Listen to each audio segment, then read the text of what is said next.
بہت سارے لوگ فضیلتوں سے تو واقف ہیں، لیکن ماہ ذی الحجہ کے شروع کے 10 دنوں کے اندر کیا کرنا چاہیے اس سے واقفیت جیسے کہ حاصل ہونی چاہیے ویسی نہیں ہے۔ اس وجہ سے جو سمجھ میں آتا ہے وہ کرنے کی کوشش کرتے ہیں۔ میری نظر آقا کریم صلی اللہ علیہ وسلم کی ایک حدیث مبارکہ پر پڑی، جس سے میں نے محسوس کیا کہ یہ پیغام آپ کی سماعتوں کے حوالے کروں، شاید کہ آپ اس پر عمل کریں اور آپ کا عمل میرے نامہ اعمال میں بھی نیکیوں کے اضافے کا سبب بن جائے۔ میرے پیارے آقا صلی اللہ علیہ وسلم کے پیارے دیوانوں، سب سے پہلے تو سورہ حج کی جس آیت کریمہ کے حصے کی تلاوت کا میں نے شرف حاصل کیا، اس سے متعلق سماعت فرمائیں۔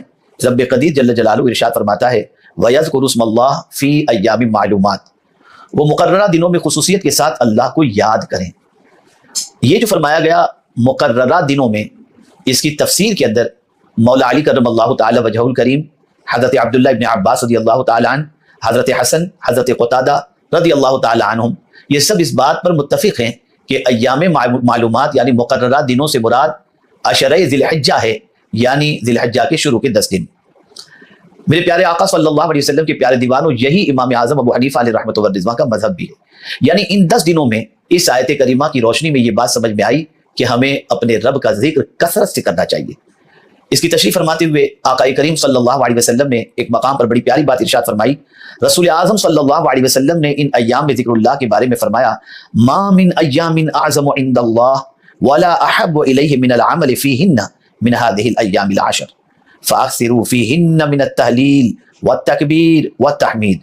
ذی الحجہ کے ابتدائی 10 دنوں کی قدر و منزلت سے بڑا کوئی اور دن نہیں ہو سکتا ہے، اور نہ ہی ان ایام میں کی ہوئی نیکی سے بڑھ کر اللہ تعالیٰ کو اور کوئی عمل پسند ہے۔ لہذا ان ایام میں لا الہ الا اللہ، اللہ اکبر اور الحمدللہ کی کثرت کرو۔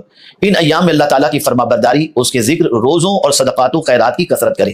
میرے پیارے آقا صلی اللہ تعالی علیہ وسلم کے پیارے دیوانوں، رسول رحمت صلی اللہ علیہ وسلم نے ان 3 چیزوں کے ذکر کے بارے میں فرمایا، کلمہ طیبہ کے ذکر کے بارے میں، اور اسی کے ساتھ ساتھ رب قدیر جل جلالہ کی بڑائی بیان کرنے کے سلسلے میں، تکبیر کے سلسلے میں، اور اسی کے ساتھ ساتھ اللہ عز و جل کی تحمید یعنی الحمدللہ کے حوالے سے۔ اب میں ایک حدیث مبارکہ بخاری شریف سے آپ کی سماعتوں کے حوالے کروں تاکہ آپ یہ محسوس کر سکیں کہ اللہ رب العزت جل جلالہ کے ذکر کا ثواب کتنا عظیم ہے، اور اگر کوئی شخص اللہ کا ذکر خاص طور پر عشر ذی الحجہ میں کرتا ہے تو اللہ تعالیٰ اس کو کتنی برکتوں سے نوازے گا، اس کا اندازہ آپ لگائیں اور اس حدیث مبارکہ سے اس کی عظمت کو سمجھنے کی کوشش کریں۔ مشہور صحابی رسول حضرت ابو ہریرہ رضی اللہ تعالیٰ عنہ سے ایک طویل حدیث بخاری شریف میں موجود ہے، میں اس کا ترجمہ آپ کی سماعتوں کے حوالے کرتا ہوں۔ میرے پیارے آقا صلی اللہ علیہ وسلم نے ارشاد فرمایا اللہ تعالیٰ کے کچھ فرشتے راستوں میں ذکر کرنے والوں کی تلاش میں گھومتے رہتے ہیں، جب وہ ذاکرین کی کسی جماعت کو پاتے ہیں تو ایک دوسرے کو پکارتے ہیں۔ سبحان اللہ، فرشتے ایک دوسرے کو پکارتے ہیں اور پکار کر کیا کہتے ہیں؟ آؤ اپنے مقصد کی طرف، یعنی مل گئے جنہیں ہم تلاش کر رہے تھے۔ پتا چلا کہ جب کوئی اللہ کا ذکر کر رہا ہوتا ہے تب وہ تنہا نہیں ہوتا، فرشتے بھی اس ذکر کرنے والوں کے ساتھ شامل ہو جایا کرتے ہیں۔ اللہ اکبر۔ اسی کے ساتھ پھر وہ فرشتے ذاکرین کو اپنے پروں میں ڈھانپ لیتے ہیں محبت و الفت کے طور پر۔ فرشتے ڈھانپ لیتے ہیں، یہ بخاری شریف کی حدیث میں پیش کر رہا ہوں اس کا ترجمہ۔ فرشتے ڈھانپ لیتے ہیں، سبحان اللہ۔ آپ اندازہ لگائیے، معصوم فرشتے جب کسی کو اپنے پروں میں ڈھانپ لیں تو آپ کتنا سکون پائیں گے، ذکر کرنے والے کو کتنا لطف ملے گا، اور کتنی اس کی طبیعت کے اندر سکون کی کیفیت پیدا ہوگی۔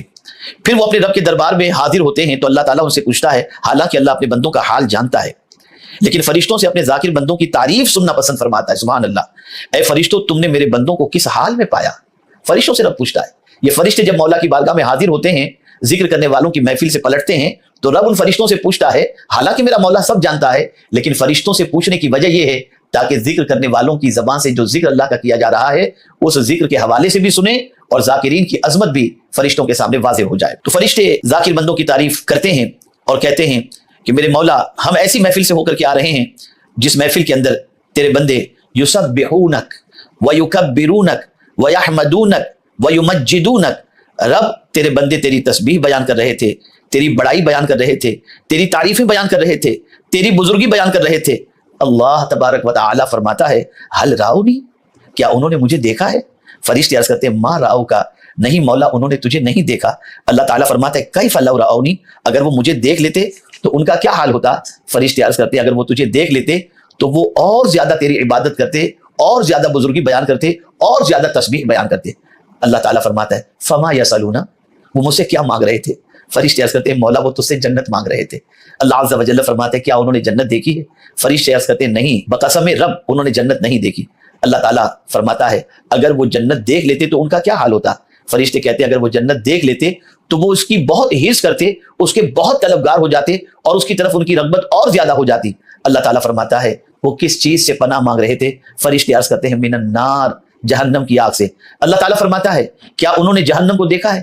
فرشتے عرض گزار ہوتے ہیں نہیں واللہ انہوں نے اسے نہیں دیکھا۔ اللہ جل شانہ فرماتا ہے اگر وہ اسے دیکھ لیتے تو ان کا کیا حال ہوتا؟ فرشتے کہتے ہیں اگر وہ اسے دیکھ لیتے تو وہ اس سے مزید بھاگتے اور زیادہ ڈرتے۔ پھر اللہ تعالیٰ فرماتا ہے فاشہدکم انی غفرت لہم، اے فرشتوں میں تمہیں گواہ بناتا ہوں کہ میں نے ان سب کو بخش دیا۔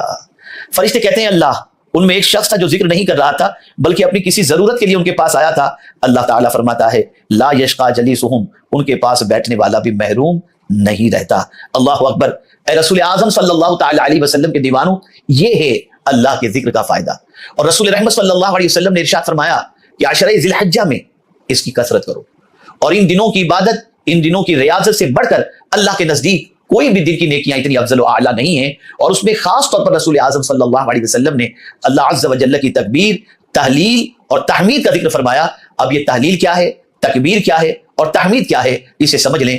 وضو بے وضو آپ سے گزارش ہے عشر ذی الحجہ کے اندر لا الہ الا اللہ محمد الرسول اللہ صلی اللہ تعالی علیہ وسلم، اور گلی کوچوں میں نکلے تو اللہ اکبر اللہ اکبر اللہ اکبر یہ پڑھتے رہیں، اور الحمدللہ الحمدللہ الحمدللہ یہ پڑھتے رہیں۔ میرے پیارے آقا صلی اللہ علیہ وسلم کے پیارے دیوانوں، اس زبان کی عظمتوں پر قربان جس زبان کو اللہ اپنے ذکر کی اجازت عطا کر دے، اور جس زبان سے بندہ اللہ کا ذکر کرتا ہے، اللہ تعالیٰ اس زبان کی برکت سے اس بندے کے قلوب کو اور بندے کے اذہان کو، بندے کی زندگی کو، بندے کی آخرت کو بہتر کر دیا کرتا ہے۔ اے رسول اعظم صلی اللہ علیہ وسلم کے دیوانوں، اس لیے عشر ذی الحجہ کے اندر کثرت کے ساتھ کلمہ طیبہ پڑھیں، کثرت کے ساتھ اللہ اکبر پڑھا کریں، اور کثرت کے ساتھ الحمدللہ کہا کریں کہ یہ آقا کریم صلی اللہ علیہ وسلم کا ارشاد گرامی ہے۔ اللہ تعالیٰ رسول رحمت صلی اللہ علیہ وسلم کے صدق و طفیل ہمیں اپنے رب کے ذکر کرنے کی توفیق عطا فرمائے۔ اور کیا ہی خوب سیدنا صدیق اکبر رضی اللہ تعالیٰ عنہ کا ارشاد ہے کہ اللہ اکبر، صدیق اکبر رضی اللہ تعالیٰ عنہ فرماتے ہیں مجھے پتہ چل جاتا ہے جب میرا مولا مجھے یاد کرتا ہے۔ لوگوں نے پوچھا کیسے؟ تو کہتے ہیں قرآن مقدس میں رب نے فرمایا فَاذْكُرُونِي اذکرکم، تم میرا ذکر کرو میں تمہارا چرچا کروں گا۔ تو جب میں اللہ کو یاد کرتا ہوں، زمین والوں کے درمیان، میرا مولا فرشتوں کے درمیان مجھے یاد فرماتا ہے اور میرا چرچا کرتا ہے۔ اگر ہم چاہتے ہیں کہ اللہ بھی ہمیں یاد فرمائے، اور وہ اللہ عز و جل ہے، قادر مطلق ہے، وہ اپنے بندوں پر کرم کی نظریں فرماتا ہے، لیکن اگر آپ چاہتے ہیں کہ اللہ عز و جل ہمارا چرچا فرشتوں کے درمیان فرمائے تو ہمیں اپنی زبان کو اللہ کے ذکر سے تر رکھنے کی کوشش کرنی چاہیے۔ اللہ تعالیٰ عشرہ ذی الحجہ میں ہمیں ان تین چیزوں کی کثرت کی توفیق نصیب فرمائے۔